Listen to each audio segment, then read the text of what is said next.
You met her 4 minutes ago. 4 minutes. And right now, mid-sentence, your brain just quietly deleted her name like it was never there at all. You're nodding. You're smiling.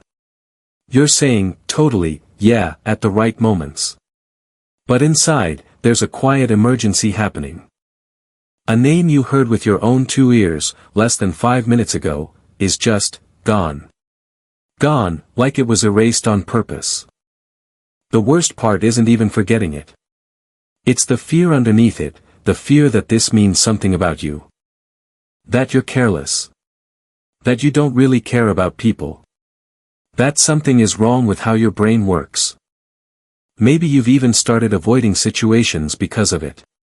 Turning down a casual hangout because you know you'll run into someone whose name you should remember and don't. Letting a conversation at work stay surface level because admitting, "I forgot your name again," feels like admitting something worse about yourself. That small, private dread has quietly shaped how you move through rooms full of people. In this video, I'm going to show you exactly why your brain does this, and why you'll never feel embarrassed about it again. By the end, you'll know exactly how to fix it. Let's start with the question nobody actually answers for you: why does the name disappear, when almost nothing else does? You remember her laugh. You remember the coffee stain on her sleeve.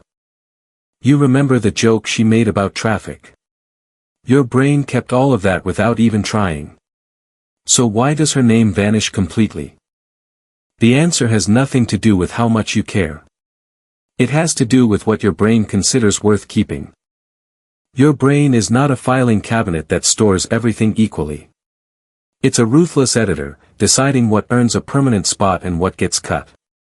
A face connects to emotion.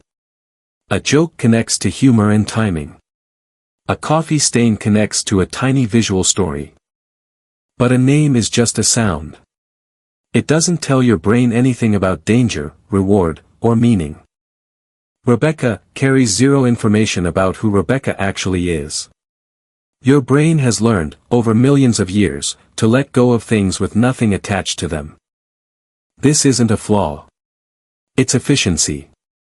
Names got filed under low priority, even though socially, they feel like the most important thing in the room. But there's a second layer to this, and it's the one almost nobody talks about. Think about what's happening the moment you're introduced to someone. You're scanning their face, reading their tone, deciding if this person is safe or interesting. You're also managing yourself, how you look, what you'll say next. That's an enormous amount of mental work happening all at once. Buried somewhere inside all of it is one word, said once, quickly, with no emotional weight: their name. Psychologists have a term for part of this. It's called the next in line effect.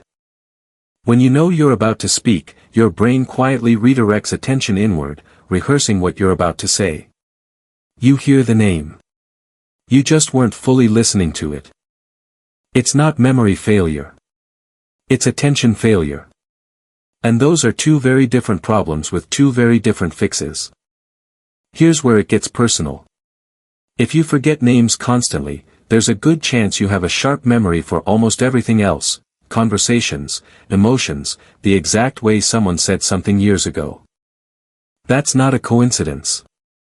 People with highly associative memories are often the worst at remembering names, because their memory works by building connections. A name has no thread to pull on. It's an island sitting alone, with no bridge connecting it to anything else you know about that person. So if you've ever felt like a contradiction, remembering the smallest emotional details but losing a name in 60 seconds, that's not a character flaw. That's just what an associative brain does when it's handed information with nothing to associate it with. Now, pause for a second. How many times have you assumed forgetting a name meant you didn't care? How many times has that quiet shame shown up, right after someone says, "I just told you my name," and you laugh it off but feel it sting a little? That shame is doing more damage than the forgetting itself.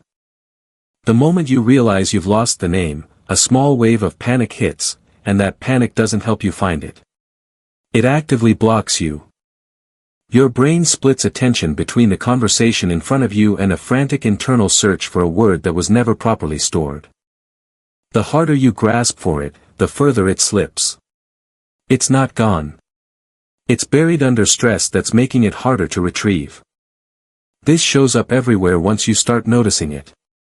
At work, forgetting a colleague's name in a meeting can feel like a small professional failure, even though everyone in that room has done exactly the same thing at least once. At a friend's party, forgetting the name of someone you've met twice before can feel like proof you're a bad friend, when really it just means that second meeting didn't get any more emotional weight attached to it. Even reconnecting with an old classmate can trigger it. You remember the entire emotional texture of who they were, but the actual word, their name, sits just out of reach. So now you understand the mechanism. Attention gets hijacked. Names carry no inherent meaning. Panic blocks retrieval even further. None of that is about how much you value people. It's just how memory works under pressure. But here's the part that changes everything, the part that turns this from a permanent flaw into a fixable habit. Your brain prioritizes information tied to emotion, image, or reward. Plain information gets dropped. Charged information gets kept. You can't remember lunch from 3 weeks ago, but you remember exactly where you were the moment you heard shocking news. Same brain, different treatment. A name on its own has almost no emotional weight. It's just a sound. But the moment you attach something to it, that changes. A picture, a feeling, a tiny story, it stops being an isolated island and becomes part of the web. This is exactly what so-called memory experts do. They're not naturally gifted with better brains. They've simply learned to take a meaningless label and turn it into something vivid, a picture, an action, a tiny absurd scene the brain actually wants to remember. Take the name, Daniel, for example. On its own, it's nothing, just 2 syllables with no texture. But picture this Daniel holding a giant clock, because his name has a faint echo of dial. Suddenly there's an image. There's a tiny absurd scene. Your brain has something to grab onto besides a sound.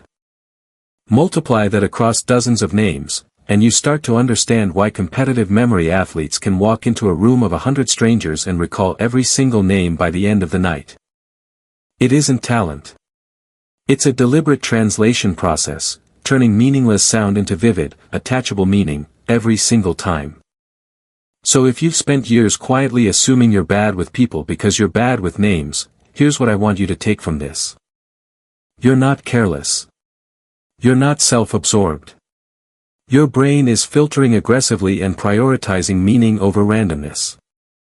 Names simply don't arrive with built-in meaning. You have to give them some. So here's what actually works. The next time someone tells you their name, say it back immediately, out loud, "Good to meet you, Daniel." That single repetition does more than 5 minutes of silently hoping it sticks. Then give it something to attach to, a visual, a feeling, even something small and slightly ridiculous.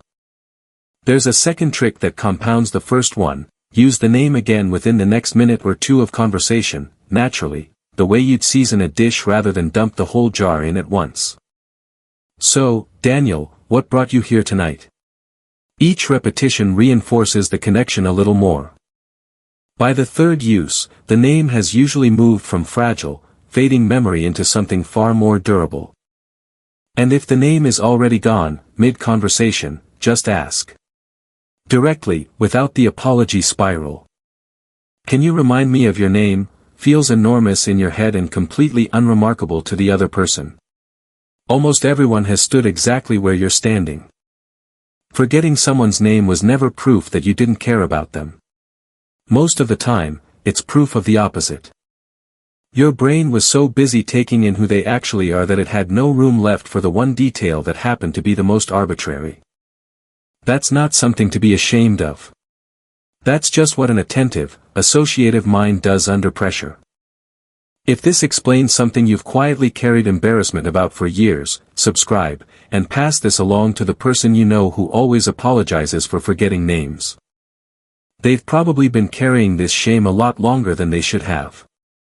I'll see you in the next more one. about human psychology? Like, comment, and share this video. Subscribe my channel now. Thank you for watching.